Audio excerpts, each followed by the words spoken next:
ಬೇಕೇ ಬೇಕು. ಕಾವೇರಿ ಯಾರ ಹೊಣೆ? ಕಾವೇರಿ ಯಾರ ಹೊಣೆ? ಬೇಕೇ ಬೇಕು. ಬೇಕೇ ಬೇಕು. ಅದಕ್ಕಾಗಿ ಹೋರಾಟ, ಅಲ್ಲಿಯವರೆಗೂ ಹೋರಾಟ. ಅಯ್ಯಯ್ಯೋ ಅಯ್ಯಯ್ಯೋ ಬೇಕೇ ಬೇಕು. ಬೇಕೇ ಬೇಕು. ಕಾವೇರಿ ಯಾರ ಹೊಣೆ? ಕಾವೇರಿ ಯಾರ ಹೊಣೆ? ಕಾವೇರಿ ಯಾರ ಹೊಣೆ? ಬೇಕೇ ಬೇಕು. ಬೇಕೇ ಬೇಕು. ಬೇಕೇ ಬೇಕು. ಅದಕ್ಕಾಗಿ ಹೋರಾಟ,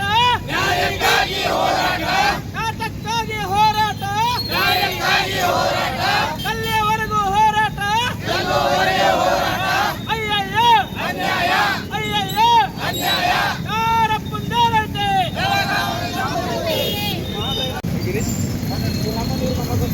ನಮ್ಮ ನೀರು ನಮ್ಮ ಹಕ್ಕು.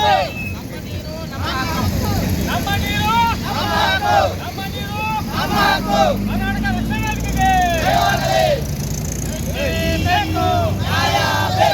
ಬೇಕೇ ಬೇಕು. ಹೋರಾಟ, ಸ್ವಾತಂತ್ರ್ಯಕ್ಕಾಗಿ ಹೋರಾಟ, ಎಲ್ಲಿವರೆಗೆ ಹೋರಾಟ, ಎಲ್ಲಿವರೆಗೆ ಹೋರಾಟ, ಸ್ವಾತಂತ್ರ್ಯಕ್ಕಾಗಿ ಹೋರಾಟ, ಸ್ವಾತಂತ್ರ್ಯಕ್ಕಾಗಿ ಹೋರಾಟ. ಬೇಕೇ ಬೇಕು. ಬೇಕೇ ಬೇಕು. ಡಿ.ಕೆ. ಶಿವಕುಮಾರ್ ಮಾನ್ಯ ಮುಖ್ಯಮಂತ್ರಿಗಳು, ಕರ್ನಾಟಕ ಸರ್ಕಾರ, ವಿಧಾನಸಭಾ ಕಾರ್ಯದರ್ಶಿಗಳು, ಮಾನ್ಯ ಅಥಣಿ ತಹಶೀಲ್ದಾರ್ ಇವರ ಮುಖಾಂತರ ರಾಜ್ಯದಲ್ಲಿ ಬರಗಾಲದಂತಹ ಪರಿಸ್ಥಿತಿ ಇದ್ದು ಕಾವೇರಿ ನೀರನ್ನ ಯಾವುದೇ ಕಾರಣಕ್ಕೂ ತಮಿಳುನಾಡಿಗೆ ಹರಿಸಬಾರದು ಅಂತೇಳಿ ಈ ಮೂಲಕ ಮನವಿ.